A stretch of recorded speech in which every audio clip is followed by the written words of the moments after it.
I would like to start by welcoming you all to St. Andrew Sewanee School's first, and hopefully last, virtual graduation.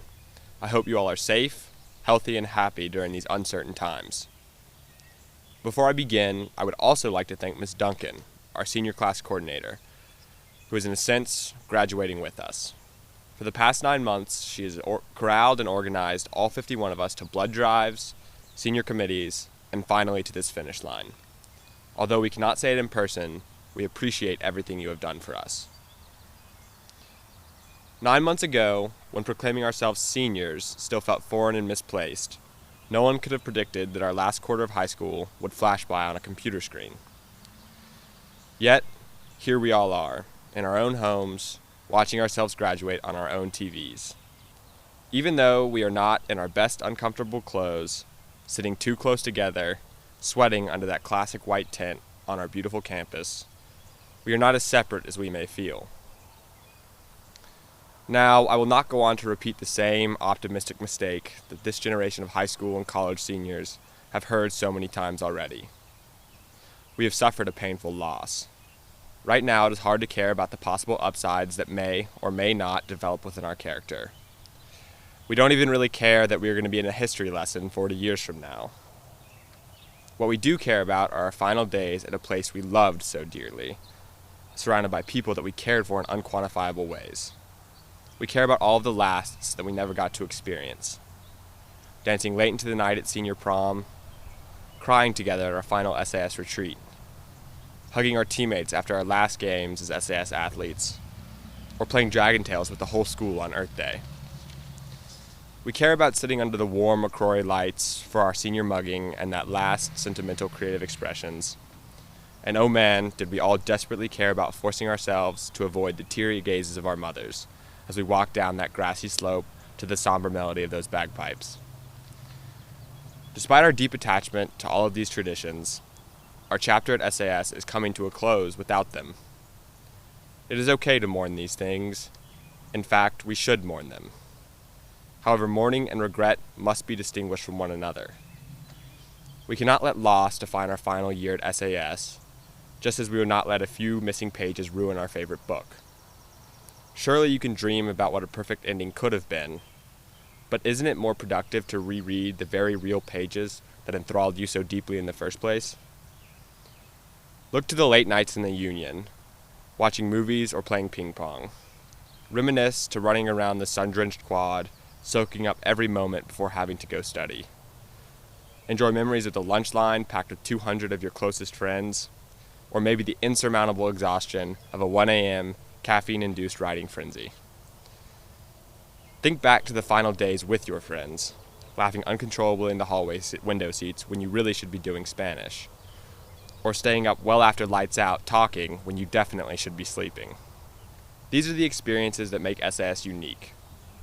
Moreover, they serve as the glue that binds the class of 2020 together. Without them, we are simply a collection of strangers. With them, we become a fantastic mosaic of ideas, hopes, dreams, and emotions, all collectively working together to mold each one of us into a better person than we were stepping foot on campus for that first time. Our formative years at SAS, whether they add up to 7 or just 1, ensure that no matter where in the world we end up, we are always connected. Remember, we are always connected. Paul Kalanithi, a neurosurgeon and writer, was diagnosed with terminal cancer almost a decade into his profession, curing people with the very same disease. Through a struggle coming to terms with humanity's place in the relentless march of time, he discovered that everyone succumbs to finitude. Most ambitions are either achieved or abandoned. Either way, they belong to the past. The future, instead of the ladder towards the goals of life, flattens out into a perpetual present. It seems fitting, albeit a bit grave, to say those words on the eve of such a landmark event in our lives. For the last 7 years, I and many others relentlessly pursued championships, grades, accolades, and letters of college acceptance. Many of these goals were achieved, and many were not. But in the midst of this so-called race up the ladder of life, we all discovered this seemingly simple concept. Life happens in the present. To this I say, act accordingly. Be spontaneous. Do something that scares you. Seek out people and relationships that allow you some time to live purely in the now, because that is where life really happens. Too often, a good life is whitewashed with a successful job, high income, and freedom to do as you please. You are rewarded for all of these things with happiness. However, living a good life is not dependent on happiness, but rather on something far more controllable: meaning. Happiness is an output of life that ebbs and flows, and material concepts do not give life meaning, especially exposed in the harsh light of human finiteness. Is it really surprising that the richest countries on earth report the highest rates of depression and hopelessness? Human meaning grows from purpose, and whether you're a scientist, politician, skilled laborer, parent, or maybe just a friend, SAS taught me that your purpose is defined not by what you can take from the world, but by what you are able to give it. Right now, the world is taking a crash course on what it means to be human. We are being tested.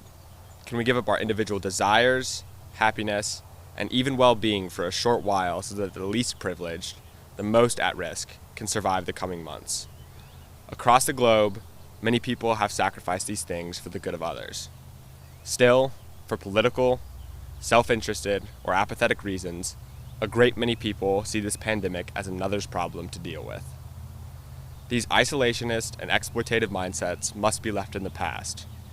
We are part of a global community, and we can no longer afford to be ignorant to our connectedness. In a couple of years, whether the devastation of this death toll is 400,000 or closer to 1 million, COVID-19 will be behind us, and we will come face to face with new challenges, ones that affect every human, plant, and animal. It will be up to this generation of students to use the tools of intellect, creativity, and empathy that SAS bestowed upon us to become compassionate citizens, solve the toughest problems, and overcome the harshest divides, so that we may move the world forward, not just to the left or right. The only question is, what will we give? There is no doubt this pursuit of giving is often a tough one, but the uphill battle is the one worth fighting. When happiness and easy choices inevitably disappear, stay motivated, work hard, and stand firm in your convictions. I will leave you with this. To all 51 seniors, thank you. Thank you for your truthfulness, your wit, your kindness, and empathy. Thank you for your love of each other and our school. To my closest friends, I will never forget all the aimless drives we took, streams we ran down, the late night swims, or our extravagant cooking adventures. My body will never forget all the gas station donuts either.